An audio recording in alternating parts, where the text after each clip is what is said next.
What is a language? A language is a process or a way to communicate with other human beings or other living things on earth. As a human,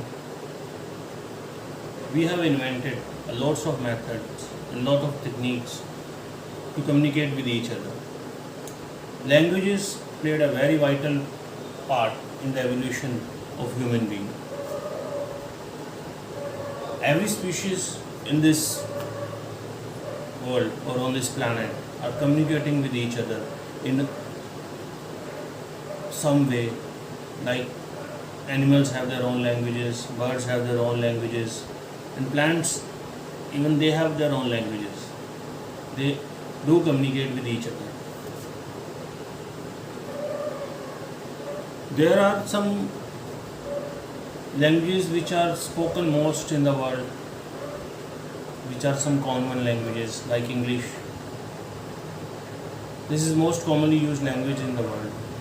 And then there are some local languages which are used to be spoken in that area, in a particular part of the world or a particular part of that country, which are called regional languages.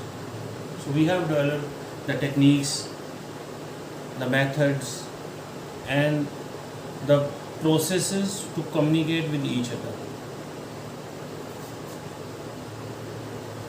Normally we communicate through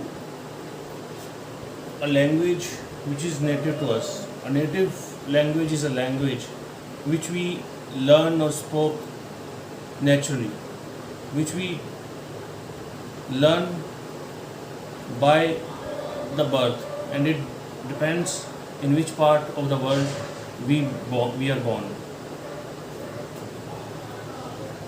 So, as the languages suggest, language is nothing else. It is a way of communication to each other. The languages can be of different type. It can be spoken languages, it can be written languages, it can be sign language. People are using, or the living beings are using these languages to express their views, their communications, their ideas to each other. That's all.